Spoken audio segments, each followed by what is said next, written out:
right, so today we're diving into kind of a heavy topic, one that I'm sure many of you have already heard about, the attack on the Magdeburg Christmas market back on December 20th. Yeah. A Saudi doctor living in Germany, Tel Aviv, Abdul Mohsen, drove a car into a crowd, tragically killing 5 people and injuring over 200. Yeah, it was quite the tragedy, that's for sure. Absolutely. And of course, this event, we're looking at this from Elaine's Traveling with Elaine video. Right. It sparked a lot of debate worldwide. I mean, you have some defending Muslims saying, Islam is inherently peaceful and this is completely unrelated. Right. And then you have others that are pointing fingers at immigration policies, saying, this is why we need stricter controls, and it's very messy and it's complex, and it's exactly the kind of deep dive that we like to do on the show. Yeah. And this is one where, like you say, it is messy, and the more we seem to learn about Talib, the more complex it gets. Yeah. I mean, this is somebody who was integrated into German society, for 18 years, a respected doctor by all accounts. Yeah. And yet we're also seeing online activity with posts criticizing Islam, expressing, some might even say, extremist views. Yeah, it's almost like he was leading two completely separate lives. And, I kept thinking back to, that bustling Christmas market scene that Elaine captured in his video, before the attack. Right. Families enjoying the festivities, children laughing, the smell of gingerbread and glühwein in the air. Right. And then just, this horrific act that just completely shatters it all. Yeah, and I think that contrast is so important to consider. This wasn't just violence. This was an attack on a symbol of joy, a symbol of community. A place where people come together. Yeah. And that just, that makes the tragedy even more profound. It just adds another layer to this already complex question of why. Exactly, yeah.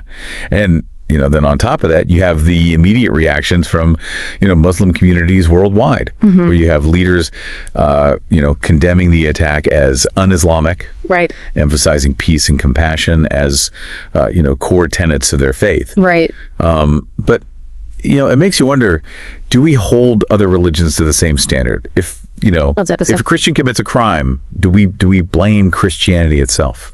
That's a really important question, and one that the Traveling with Elaine video, I think, really does highlight this risk of falling into the trap of collective guilt. Assigning blame to an entire group of people based on the actions of one individual. Right. And we see that happen, time and time again. And I think it's so crucial to push back against that kind of thinking. For sure. To recognize that. Absolutely. Individuals are responsible for their own actions, and we can't paint an entire group with the same brush, and it's not just about avoiding blame. It's also about understanding the complexities of integration. Elaine's video presented some really contrasting viewpoints on this. Yeah. Some see this tragedy, as a failure of multiculturalism, right? Arguing that integrating people from such, vastly different cultures is inherently problematic. And then you have others who are pushing back on that. So no. It's not integration itself. It's how it's approached. Maybe instead of asking if integration is even possible, right, we should be asking how we can make it more effective. Exactly, yeah. How do we create societies where individuals from diverse backgrounds actually feel welcomed and respected and supported? And how do we address those, underlying tensions or feelings of isolation that might lead someone, down a path of extremism? Right. Because let's face it, integration isn't just about policies and programs. It's also about human connection. Right. It's about creating spaces where people from different cultures can interact, share their stories, build relationships based on mutual respect. Absolutely. It's about recognizing that diversity isn't a threat. It's a source of strength. Yeah. And, Elaine actually captured a really powerful example of this in the video.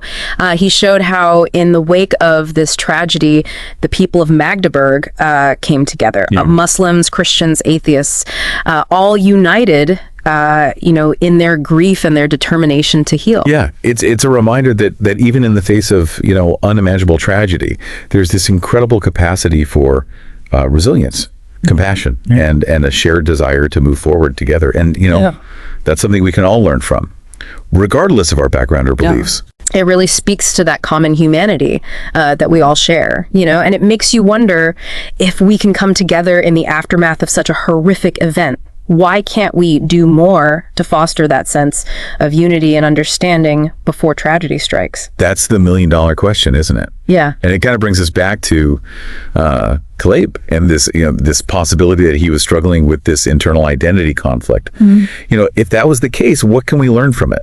How can we, as a society, better support individuals who are trying to reconcile, these different cultural influences? Well, that's where it gets really interesting, because it forces us to think about how we approach identity itself, right? Yeah. Are we creating environments where people feel like they can embrace all aspects of who they are without feeling this pressure to choose, one side or the other? It's like that age-old question: can someone be both a devout Muslim and a fully integrated member of Western society? Right. And I think the answer has to be yes, but it requires a shift in perspective, Yeah. We need to move away from this binary thinking, this idea that you have to choose, one or the other. Right. It's about recognizing that identity is complex. People aren't just, one thing or another. Right. We all contain multitudes. Yeah, we contain multitudes. Exactly. And those multitudes can coexist. Yeah.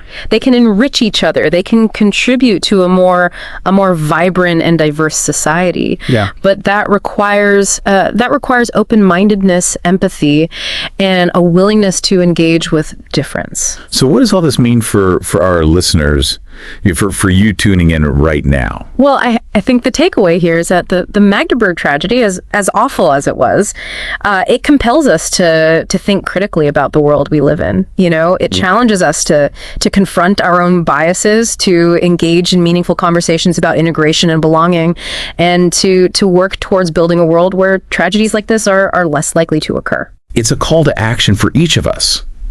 How can we, in our own lives, contribute to creating a more inclusive and compassionate society? How can we challenge prejudice and discrimination when we encounter it? Right. How can we support those who are struggling to find their place in the world? These aren't easy questions, but they're questions worth wrestling with. Yeah. Because ultimately, the way we answer them will shape the kind of world we leave behind for future generations. And as we continue to process this tragedy and its implications, I encourage you to keep those questions in mind. Yeah. Keep learning, keep listening, keep engaging. The debate about Magdeburg isn't over. It's just beginning.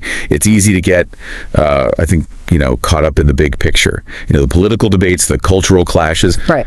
But at the heart of it all, this is a human tragedy. Yeah.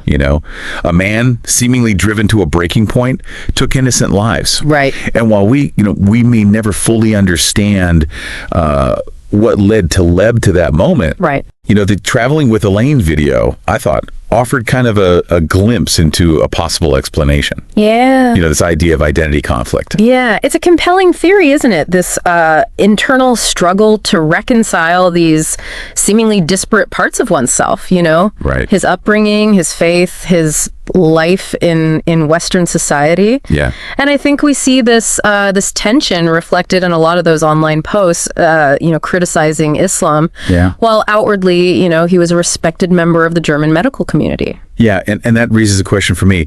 Could this tragedy have been a consequence of him feeling like he couldn't be both? Like he had to choose one side of his identity over the other? That's a question worth exploring, because if that's the case, it points to a failure on the part of society to create space for that kind of complexity. Right. We often talk about integration as this one-way street. Yeah. But maybe it needs to be a two-way exchange. I like that, a two-way exchange. So what does that look like in practice? How do we create a society where someone like Talib doesn't feel forced into that impossible choice? Well, it starts with recognizing that identity is fluid. Yeah. It's multifaceted. It's about fostering environments where people feel safe expressing all parts of themselves without fear of judgment or rejection. Right. And it's about challenging our own biases, those ingrained assumptions we make about people based on their religion, their culture, their background. It's a tall order. order. It is. But it feels essential, especially in a world that's becoming, increasingly interconnected, increasingly diverse. Absolutely. And that's what I found so powerful about Elaine's final message in the video. This call for continued conversation, for bridge building, for understanding. Yeah. The Magdeburg tragedy may be the focal point of this deep dive, but the questions it raises extend far beyond this one event. They're questions we all need to grapple with, to discuss, to debate,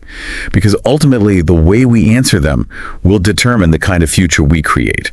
A future where tragedies like this become less likely. A future where diversity is truly celebrated as a strength, not a source of division. So as you move forward from this deep dive, I encourage you to hold on to that sense of possibility. What small act of kindness, of understanding, of bridge building can you do today? How can you contribute to a world where everyone feels seen, heard, and valued for the complex individuals they are? The conversation starts with each of us. That's a great point to end on. So thank you to our expert for joining us on this deep dive, and thank you for listening.